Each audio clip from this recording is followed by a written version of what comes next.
da ist die Nashitia und herzlich willkommen zu einem neuen Video. Und zwar habe ich euch auf Instagram gefragt, ob ihr nicht Lust hättet, dass ich euch meine Sachen zeige, die ich gestern gekauft habe, weil ich habe ganz viele T-Shirts wieder gebraucht. Und ja, also T-Shirts und Hosen habe ich gekauft, weil ich habe gefunden, ich brauche so ein bisschen mehr Sachen, die so ein bisschen wie mein Style sind, weil mir ist letztens aufgefallen, dass ich in meinen Schrank, ich kann jetzt in den Schrank rein, denke ich so, der Sommer kommt, ich habe überhaupt kein T-Shirt oder so. Und das ist mir letztens auch aufgefallen, obwohl ich eigentlich seit Jahren mega viele T-Shirts bunker habe, das Gefühl. Und dass ich in meinen Schrank schaue, denke ich so, I have nothing. Und ja, jetzt sind wir gestern ein bisschen einkaufen, ich und meine Mami. Und meine Mami hat mir auch gesagt, so, hey, Nati, du hast irgendwie so absolut keinen Style. Du musst wieder einen richtigen Style, also den Style ein bisschen finden. Sagen wir es mal so, weil ich habe auch selber gemerkt, dass ich noch viele Leggings trage und Pullovers und einfach nur normale T-Shirts. Und das ist ein bisschen boring. Fangen wir mit meiner H&M-Tasche an.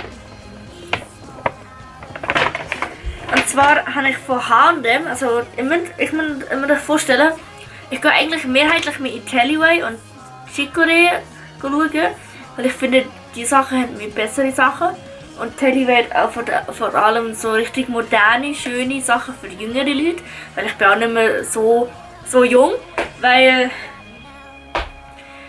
die wissen, wenn ich Geburtstag habe, wissen, dass ich in 2,5 Wochen, nicht mal ganz 2,5 Wochen, werde ich 19 und es ist für mich so, ich muss ein bisschen meinen Style finden. Ja, ich wollte einfach, dass ich meinen Style ein bisschen verbessern wollte und meine Mama hat mir gestern auch gesagt, so ein bisschen, Nati, du hast keinen Style. Also, ja, interpretiert es nicht falsch, ich bin nicht Nati-Style, hä? Einfach, ich habe keinen Style. Und zwar fange ich mit T-Shirts an. Und zwar habe ich mir das da geholt. Das hier. Und zwar steht da drauf New York, wenn es mal fokussieren wird. New York. Es ist jetzt ganz einfaches, wie kann man sagen, Kragentop. Also ganz einfach geschnitten, also ein ganz einfaches Kragentop, so ein bisschen einfach, also nicht komplett bauchfrei, weil das wollte ich nicht, weil mein Bauch ist nicht so wunderhübsch, muss ich sagen. Aber es geht eigentlich, wenn man aufsteht, geht es eigentlich bis hier. Also sprich hier, wo die Gürtel, also so ganz knapp über der Gürtellinie, etwa da fängt es an, oder etwa da, also etwa hier fängt das T-Shirt dann, also hört es dann auf. Und das ist eigentlich ganz gut, wenn man so ein bisschen höhere Hosen kauft, also so High-Waisted Hosen hat, so wie ich, weil ich habe ganz viele schwarze, also zwei schwarze High-Waisted Hosen und dann kaputte Hosen. Und ja, wir machen weiter. Ja, dann machen wir weiter bei der Tellyway-Tasche, weil ich habe im H&M tatsächlich nur das T-Shirt gekauft und im Tellyway habe ich ganz viele T-Shirts gefunden, tatsächlich. Und zwar ein weißes T-Shirt, und zwar drauf steht Miami. Ich weiß nicht, ob man es sieht, Miami, und da unten dran steht noch etwas. Ich weiß nicht, ob man es ganz genau sieht. Und oder lesen kann, da drauf steht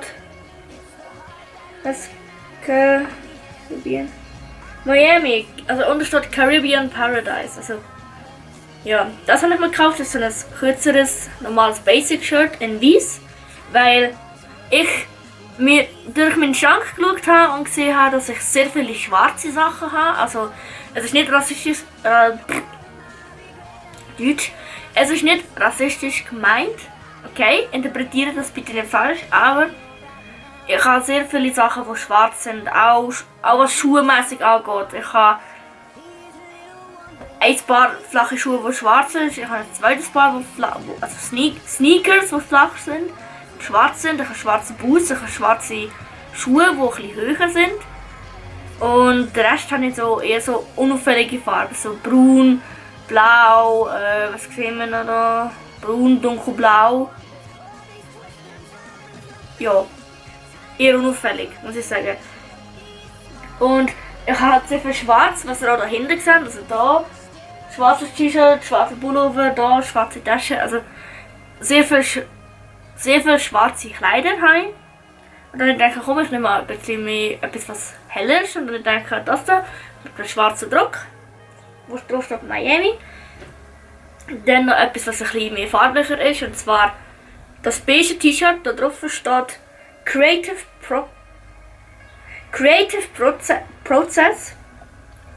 Und unten dran steht noch Generating, Developing and Communicating New Ideas. Addition is a stage followed by innovation, development and actualization. So sieht das aus. Ich gehe ein bisschen näher von euch, dass ihr es seht. So, ich hoffe, man sieht das. Und das hier. So sieht das aus. Ganz normal Basic Shirt in beige. Und das ist das zweite T-Shirt, auch wieder ein kurzes Basic Shirt, das so, also Hautfarben ist. Und das Miami ist tatsächlich mein Favorite. Und das hier, das ist New York City.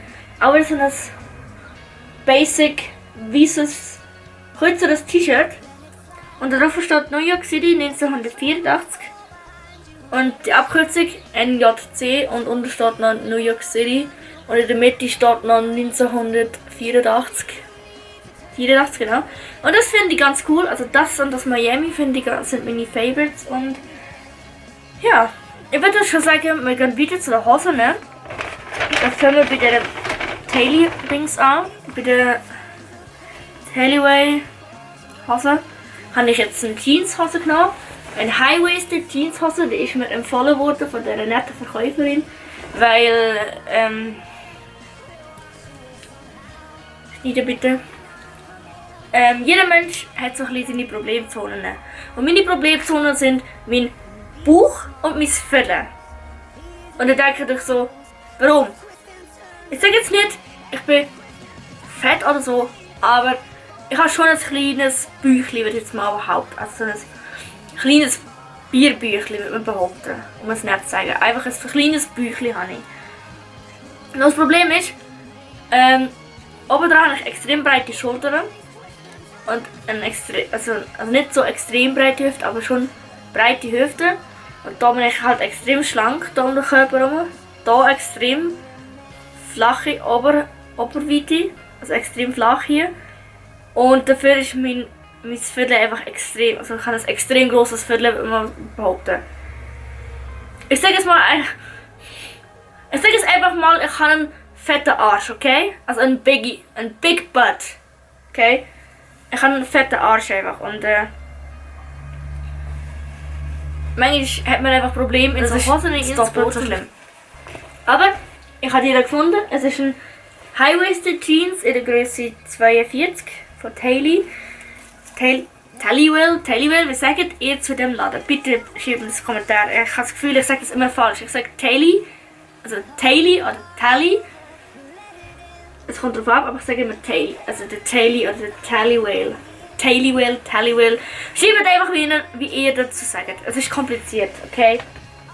Aber die haben gute Sachen, muss ich sagen. Also vor allem, wenn ihr so ein bisschen modernere Sachen sucht, würde ich mal behaupten. Also sprich so mehr so Sachen, die gerade im Trend sind, so farbenmäßig und so jugendmäßig, würde ich mal behaupten. Ist einfach Tailywell mehr so ein Trend. Nur, ich würde euch nicht empfehlen, dort hinzugehen, wenn eure Kleidergrößen grösser als 42 sind.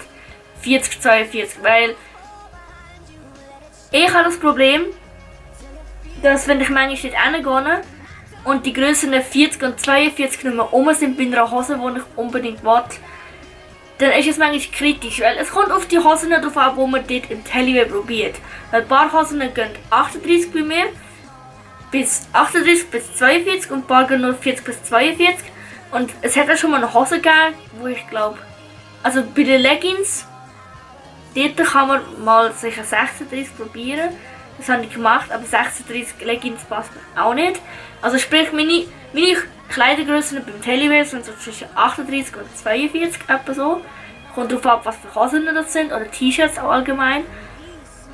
Und ja, wie gesagt, wenn ihr eine Kleidergröße über 42 kennt oder ihr wisst, dass ihr so einen kleinen Bauch habt wie ich und ihr wisst, ihr kommt in enge Hosen nicht unbedingt so gut rein oder ihr fühlt euch in engen Hosen nicht so wohl, dann fragt bitte die Verkäuferinnen vom Tellyway, weil sie helfen euch wirklich weiter und bringen euch Hosen, die auch bequem sind, so wie die hier.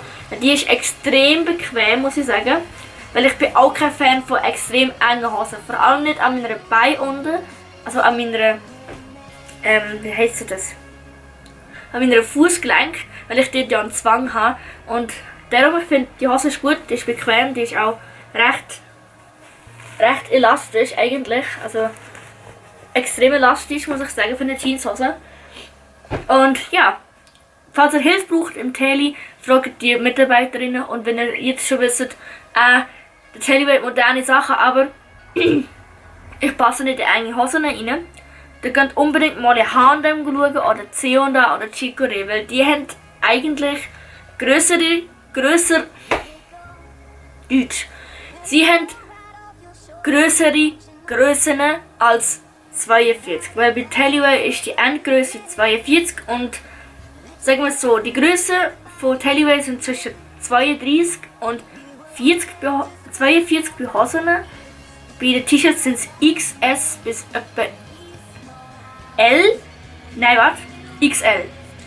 XS bis XL, etwa so, umdrehen. Korrigiert mich, wenn es falsch ist. He? Also ich wollte nicht Tellyway aber machen. Tellyway ist wirklich gut. Aber wenn es so darum geht, so Sachen zu finden, die zu mir passen, ist es halt... Ich bin sehr eingeschränkt im Tellyway, weil die Grössen extrem klein sind. Weil die Mindestgröße ist 42 und viele, die sagen, sie wollen... Also wie sagt man... Sie passen nicht in 42 rein, finden das schon fast so scheiße, dass sie keine Hosen mehr finden, wo sie reinpassen im Tellyway. Und das ist der Grund, warum ich auch sehr oft im H&M schaue oder im Chicorée oder im C&A. Manchmal haben sie gute Sachen, also manchmal haben sie gute BHs oder Unterhosen oder so wie jetzt. Ich habe ein extrem cooles T-Shirt gefunden, das weiße T-Shirt, das ist nicht zu kurz und auch nicht so bauchfreiheitsmäßig, weil beim Arbeiten darf ich überhaupt keine kurzfreie oder bauchfreie T-Shirts anlegen. Das ist mir sogar verboten, mein Handy mitzunehmen. Und das ist der Grund, ich will nicht riskieren und darum habe ich gedacht, also, ja, ich hoffe einfach T-Shirts für den Sommer, wenn ich mal nicht daheim bin oder in der Ferien nachher bin und dann etwas anderes anlegen und nicht nur förmlich sein. Und ja, das ist alles schon vom Tellyway. Wie gesagt, wenn ihr wisst, ihr passt nicht in enge Hosen rein, dann schaut unbedingt mal im H&M vorbei. Ich weiss, der H&M hat nicht unbedingt, wie kann man sagen, also nicht gegen H&M und die anderen, also H&M, C&A und Chicorée, aber manchmal gar nicht so in C&A und Chicorée rein und ich sehe so Sachen, die mir überhaupt nicht gefallen, vom Muster her oder weil sie einfach, also nicht weil sie nicht modern sind. Klar, Chicorée und so probiert immer wieder mit dem Tellyway wie sagt man, zu konkurrieren und versucht immer und immer wieder neuere Sachen reinzubringen, damit sie auch im Markt noch, wie sagt man, relevant sind. Weil man sieht schon, dass ab und zu im H&M manchmal Jugendliche reinlaufen, aber man wird fast behaupten, dass im H&M, also H&M ist so mehr jugendlich und also H&M ist so beides, muss ich sagen. Nur das Dumme ist, wenn du hier in Sursee im H&M schauen, oder zum Beispiel, sagen wir Blackout. Blackout hat extrem viele gute Sachen, aber die Sachen sehen manchmal auch extrem langweilig aus. Also es muss nicht so aussehen wie Tellyway Sachen extrem, also so Sachen wie bauchfrei sind oder Sachen für Jugendliche, also schon ein bisschen jugendliche Sachen, aber versteht man nicht falsch, der Blackout ist ein bisschen teuer und dort, also wenn du in Blackout reinlaufst, manchmal habe ich das Gefühl, ich bin die Einzige, die in Blackout manchmal noch reinschauen geht, weil ich manchmal weiss, dass im Blackout auch manchmal gute Sachen sind und nicht nur Sachen, die ältere Leute interessieren, weil wie gesagt, auch manchmal im H&M laufe ich rein und also ich laufe in H&M rein manchmal und es sind Sachen, die mich überhaupt nicht ansprechen oder wo ich sagen würde so, das würde ich jetzt eher nicht nehmen, weil das macht mich eher zu brav oder lässt mich einfach irgendwie komisch aussehen oder ist irgendwie wie so, sprich es sieht einfach nicht gut aus. Und das gleiche ist auch bei Chicory und C&A. C&A vor allem. C&A muss mega aufpassen. C&A gehe ich sehr, sehr, sehr selten, weil im C&A hat es, also nicht immer, aber ab und zu hat es extrem gute Sachen und ab und zu, auch über mehrere Monate hinweg, hat es manchmal extrem auch, also es sind nicht schlechte Sachen, aber es sind nicht Sachen, wo die Jugendlichen sagen würden, so zack, das würde ich jetzt nehmen und würde ich anlegen und die ganze Zeit tragen und so. Also versteht mich nicht falsch, der Tellyway hat einfach mehr Sachen, wo man sagt, man kauft die, auch obwohl es nicht so billig ist, weil ich habe für die 3 Sachen 67, mit der Hose 67 Franken gezahlt. Die Hose ist fast 30 Franken gewesen. Die 3 T-Shirts sind fast, also sind glaube 10 Franken gewesen, die T-Shirts. Und es ist nicht billig. Also Tellyway ist auch nicht billig, muss ich sagen. Aber im Tellyway hat es einfach viel mehr Sachen, wo du sagen würdest so, das sieht gut aus, das probiere ich mal an. Und dann, du siehst es und dann, wenn dir die Verkäuferinnen auch noch helfen, sie bringen dir dann noch Sachen, wo sie denken, das passt dazu. Und ich weiß nicht, aber im C&A würde ich mir mehr wünschen, dass die Verkäuferinnen mehr auf dich zugehen. Und vor allem, weil ich meine, der C&A läuft nicht schlecht, aber ich meine, dort sind nicht so viele Jugendliche drin wie im Tellyway. Das ist das, was ich eigentlich sagen wollte. Sie haben schon manchmal jugendliche Sachen, aber ich würde jetzt mal, also nicht böse gemeint, aber das Wort ist halt ein bisschen böse, aber in den Läden sind mehrheitlich mehr ältere Leute als jugendliche Leute.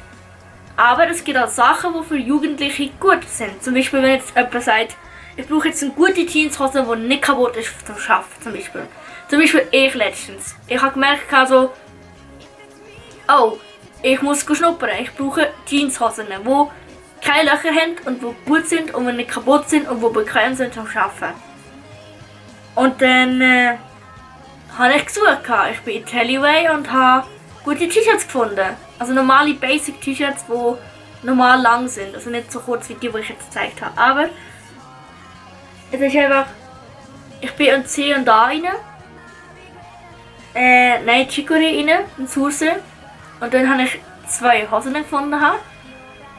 Also ich habe 2 Hosen gefunden, die extrem gut sind zum Arbeiten. Nur das Ding ist, ich brauche die Hose jetzt nur zum Arbeiten und ich lege sie jetzt einfach mehrheitlich zum Arbeiten an, weil die Hosen einfach nicht kaputt sind. Also sprich, das sind normale Basic-Sachen, aber es sind nicht so Sachen, wo man jetzt, wie sagt man, es sind halt nicht kaputtnige Sachen, die einfach moderner sind, weil viele Leute denken, die Sachen sind kaputt und sind zerrissen. Gut, das ist modern heute. Und zum Beispiel Hosen mit weiten Hosen mit weiten Beinen und das sind jetzt auch sehr modern momentan. Und man denkt sich so, so Hosen sind modern, aber so Hosen kann man nur zum Ausgehen tragen, weil wenn man so eine breite Schludderhose anlegt, wo etwa so viel über dem Fußgelenk sind, dann der Arbeitsträger akzeptiert halt keinen. Also der Arbeitsgeber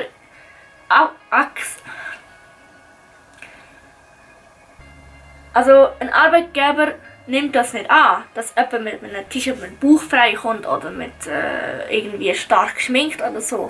Vor allem in so Service-Sachen müsst ihr extrem aufpassen. Also ich merke es gerade jetzt momentan, weil ich jetzt viele Bereiche anschaue. Also ich schaue ja 4 verschiedene Bereiche momentan an und man sieht, welcher Bereich sagt, okay, wir erlauben das und welcher Bereich sagt jetzt so, nein, da haben wir unsere konkreten Regeln. Und das ist halt auch in zum Beispiel KV so. Also sprich, eine Kollegin, die im KV arbeitet, die muss immer gut aussehen und gepflegt sein und dies und das und ja. Und ja, jeder Bereich verlangt etwas anderes, oder? Und deshalb. Ich habe jetzt ein bisschen zu viel geschnürt und darum machen wir jetzt einfach weiter. Aber ich wollte niemand, also ja, was ich noch sagen wollte ist, ich wollte niemanden diskriminieren, der ein bisschen völliger ist.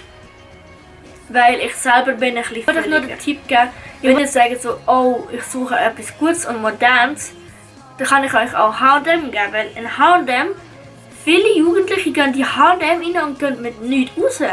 Obwohl manchmal, also ich muss jetzt nicht sagen, H&M hat immer etwas Gutes. Also ich meine, in Sursee, da kann man nicht von dem reden, dass das gut ist, aber wenn ihr zum Beispiel wenn ihr in Luzern wohnt oder in Zürich und dann seht ihr zum Beispiel Zara und so, wo extrem teuer ist.